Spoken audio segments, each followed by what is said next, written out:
In this episode, we're going commercial. It's time to pull out the big lights.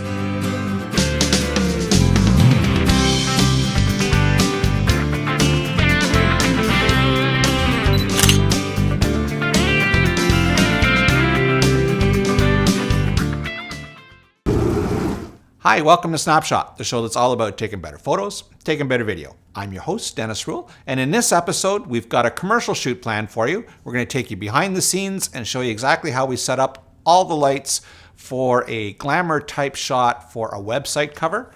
I think you'll be very interested in that because the photos that we got were just spectacular. We also got a great Speedlight Corner. We're going to use just one speedlight with a very small softbox and show you some excellent results that we can get out of that. And it's a very inexpensive type shot. Very simple, easy to do. But before we get into all of that, I'd like to answer a couple of questions. The viewership is growing. We had a flood of questions from the Nikon 300mm f4 lens that we tested in the previous episode. And Seamus asked me about shooting video with the electronic aperture in that particular lens. And unfortunately, Seamus, I didn't get a chance to shoot any video. We'll be getting the lens again very shortly. We got something really cool planned for you guys in an episode. Maybe not the next one, but the one after that for sure. We've got something really cool, another interview and some different kind of shooting for this episode. So we'll test out the video functions on that lens there. Michael asked about what my impressions were about the focus speed. And I mentioned that in the video, but I'll mention it again. I used the lens with the Nikon D750. And I've never seen a camera lens combination focus as quickly as that particular combination. So it's very impressive. And finally, the last question was from Will, asking if I had any issues with the VR system between 1/180th of a second and 1/200th of a second. And I experienced no problems whatsoever. Will mentioned that he had problems with an earlier model. Not aware of anything. I checked out on the net. I couldn't really find anything. I don't think it is an issue with all of the lenses. I certainly experienced none. Again, it's a fantastic lens and certainly one that I want to have in my bag very soon. All right, so before we get into today's episode, let's take a look at a piece of gear, a little small softbox that we're going to use in Speedlight Corner. Check it out.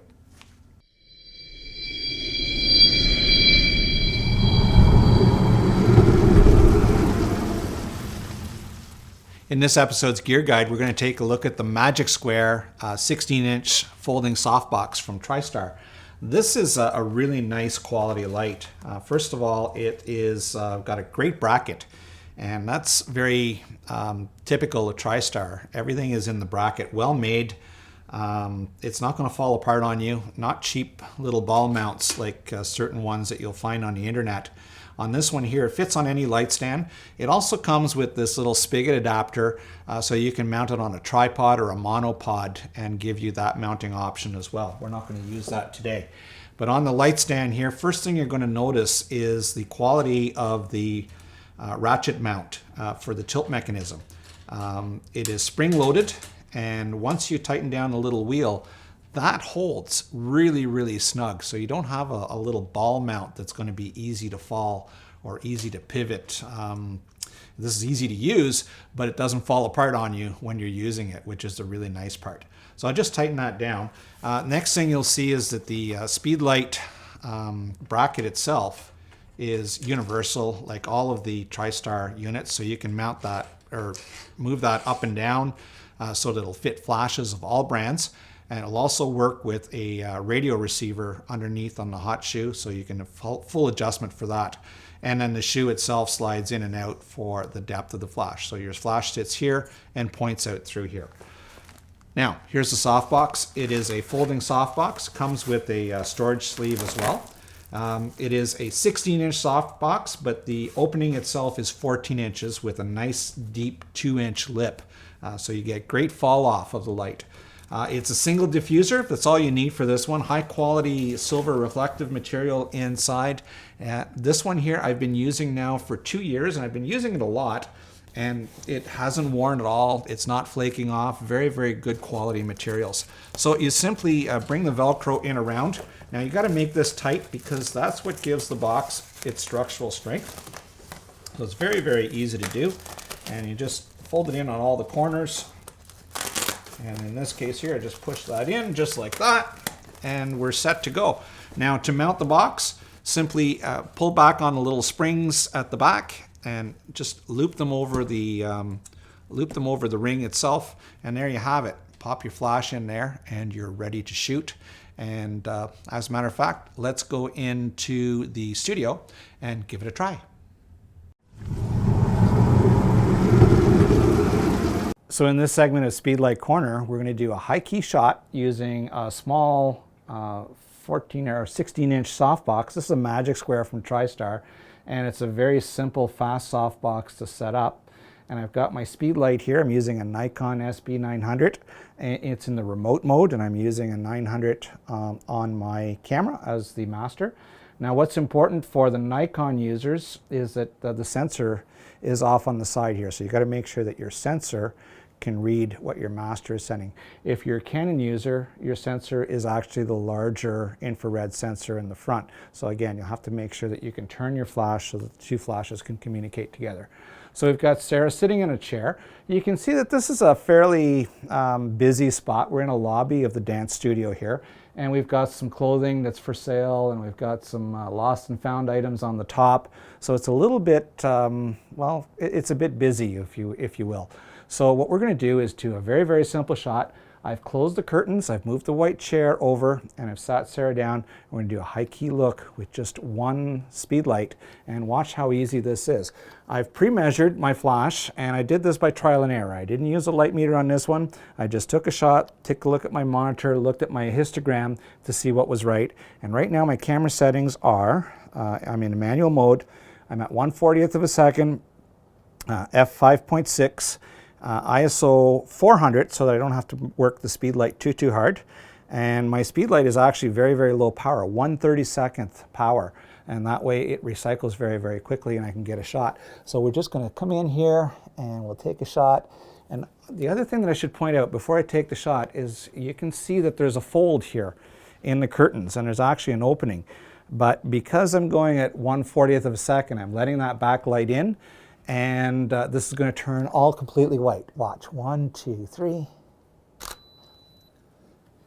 And as simple as that, it's a very, very quick shot, and it's a high key look, and very, very easy to do, one Speedlight. We're in the studio today, and we're actually combining this episode with a commercial shoot. So we've set up a classic clamshell beauty setup. And we're using the Aurora box, the 48 inch. One of my favorite boxes to use. It's a very deep, it's not even an octabox because it's 16 ribs, so it's almost perfectly round. Being very, very deep, it's got a very, very focused light, so the fall off of light is very, very extreme. So we've set up a bench. We've got a strip box down below, and this one here is roughly 2 stops below this one here. So it gives us a fill light under the chin. In behind, we have another strip box with one more studio strobe, and that one is set at the same power intensity as this one. So for those of you who are curious, we're at f11, we're at f5.6, f5.6, and then we have another light which is back here, and this one here has a spot grid on it. And let me talk about that real quick. This is a spot grid, and you can see from the spot grid that it's a honeycomb grid, and it's very, very narrow beam of light. So what that's doing is it's focusing our light onto the background and giving us just a very, very tiny spot of light on the red background. So most of the background is going to look deep, deep red, except for the spot that's lit. Now this one here is quite a bit lower. It's at f3.2-ish. And so we've measured everything off with a light meter. That helps me get the readings quickly. We're just waiting for our model. She's going through makeup, and we'll be back on set and we'll have her on there. I should talk about the camera real quick. Today I'm using the Nikon D750, and I'm using a 70 to 200 millimeter lens. Now this is an f2.8. Because we're shooting at f11, don't really need the 2.8, but it's the only 70 to 200 that I have, so that's the one I'm going to use. Our manual settings, f11 for the key light. We're at 200th of a second, to help eliminate the studio lights that are here, so we won't even see those in the scent, and I'm at ISO 100. So that's our settings. All of our lights are being controlled by radio trigger, and we're just waiting for our model and we'll be ready to go. Okay, so Gogo is our model today. She's been through makeup. She's not looking exactly the same as she would going to work at her regular day job, but for this modeling assignment, she's looking great. And we're going to take a couple of different shots and give our client some different looks and let them be let them choose what they like. So let's get shooting. Okay, so like I mentioned a little earlier, I'm using the 70 to 200 millimeter lens. This way I can compress the scene and get rid of all of the distortions, the distance between the background. If I had a background with a pattern, it would blur the background. In this case here, I don't have a pattern. It is a paper background, but often in paper, you're going to see ripples and wrinkles, and it's going to be affected by humidity. By using the long lens, a little bit of distance between the model and the camera, or in the background, I can eliminate all of that just by having a longer focal length. So, we've got our color checker, our gray card, and so what I'm going to get you to do, Gogo, is just hold it centered just below your chin, and you really got to sell it. You really got to make it, so you got to be like a showcase model and give me a smile and sell it. Make it make it be valuable. That's good. Excellent. So now I have an image with 18% gray, and I can go from there. You can just give that a toss. It's a Frisbee. Give it a shot. There we go.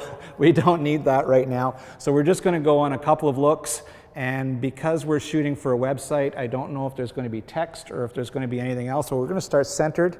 So first thing we need to do is make you nice and tall and bring your chin down for me. And 1, 2, 3. Beautiful. We're going to do one with the eyes closed. 1, 2, 3. And we're going to zoom right in with the eyes closed. I can actually zoom with my feet here and get right in close. 1, 2, 3. And we've got another shot that way. Now what we're going to do is just simply, by changing my composition, taking a little step over, I can now change and get one look and another look. And now I've got some negative space so that the web designer, the graphic artist, can now set in some text right in the spot. So we're just going to add a little bit more detail to the shot. I'll get you to bring your arms across. Yeah, and bring them, great, you can lift the neck, there we go, perfect. And looking down, nice and tall. Beautiful, 1, 2, 3. Excellent, and we're going to do one with the eyes closed. And as simple as that, we've got 8 different shots that we can show our client. Basically, it's the same look, but we've got 8 different renditions of it, and that way they're free to choose, and they've got a lot of choice. Thank you so much for sitting in, and that's our segment for this episode.